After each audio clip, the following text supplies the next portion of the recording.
Ini adalah suasana di terminal bis utama di San Juan, ibu kotanya Puerto Rico.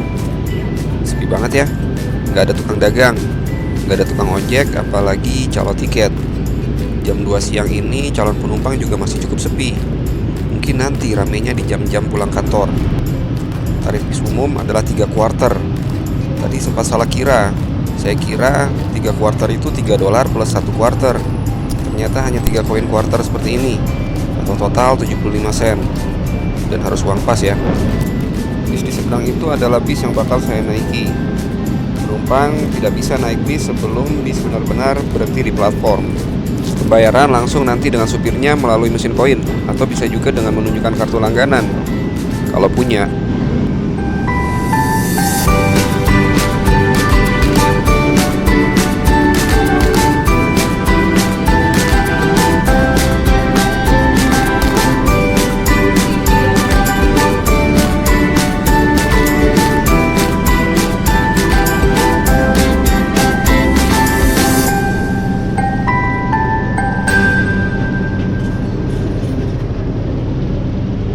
Ini dia mesin koinnya.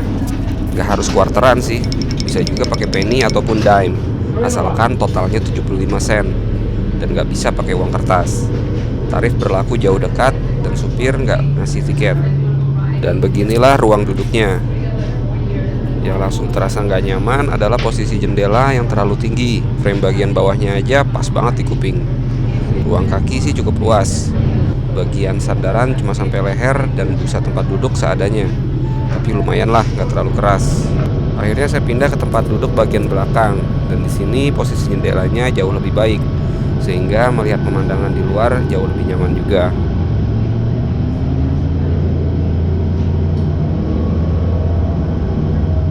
Puerto Rico adalah salah satu wilayah teritori Amerika Serikat yang lokasinya terletak di Kepulauan Karibia. Sebelum tahun 1989, Puerto Rico adalah bagian dari koloni Spanyol, sehingga arsitektur bangunan dan budayanya dipengaruhi oleh warna Spanyol, dengan juga ada pengaruh budaya Afrika dan Taino. Musik salsa dan reggaeton berasal dari Puerto Rico, dan bahasa yang umum digunakan adalah bahasa Spanyol.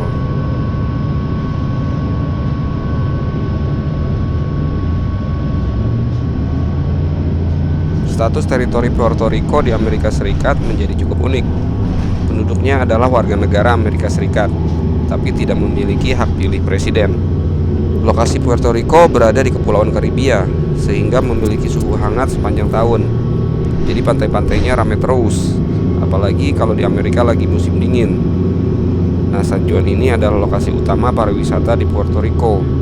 Tujuan wisatanya antara lain Condado Beach dan Isla Verde, dan kota tua San Juan, termasuk benteng-benteng Spanyol yang masih berdiri. Vlog kali ini nggak ke tempat-tempat wisata ya.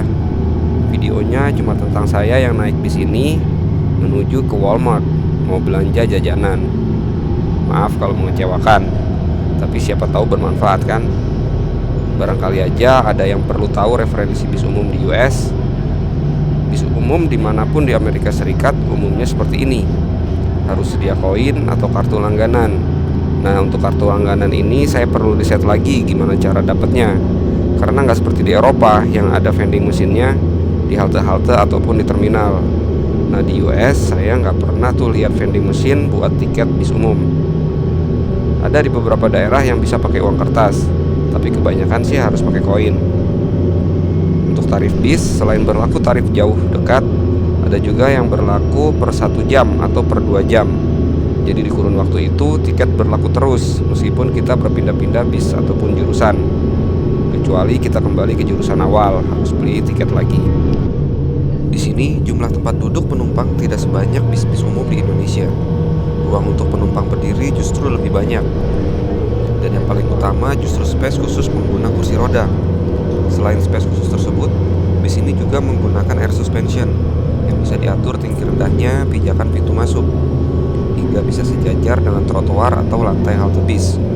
Jadi pengguna kursi roda ataupun kursi roda listrik mudah untuk keluar masuk ke dalam bis ini.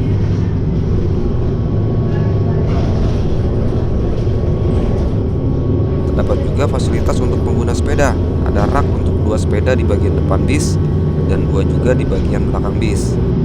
Untuk untuk naik turun penumpang cuma bisa di halte-halte bis saja, tidak bisa di sembarang tempat.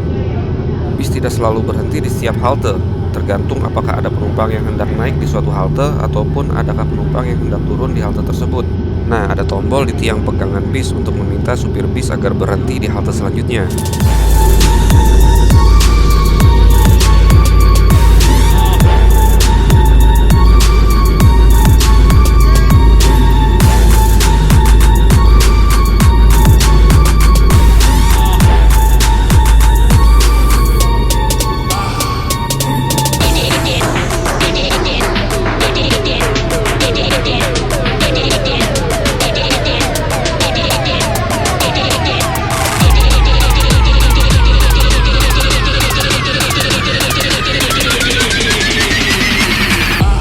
Tiba di halte tujuan. Dari sini saya masih harus jalan lagi sekitar 1 kilometeran. Nah, untuk berbelanja kebutuhan pokok di Amerika Serikat, ada macam-macam nama supermarket terkenal yang memiliki cabang di seluruh negara bagian. Dan masing-masing supermarket itu memiliki karakteristiknya masing-masing. Seperti supermarket Walmart yang jadi tujuan saya hari ini, mungkin kalau di Indonesia adalah sekelas Hypermart, Carrefour, atau Transmart. Lalu ada lagi yang namanya Costco. Nah, ini untuk berbelanja grosiran. Kalau untuk supermarket ukuran sedang, ada lagi yang namanya Walgreen dan lain-lain. Lalu ada lagi swalayan yang lebih kecil lagi. Biasanya adanya di area-area pom bensin. Mungkin lain waktu kita bahas soal urusan belanja-belanja ini di lain video.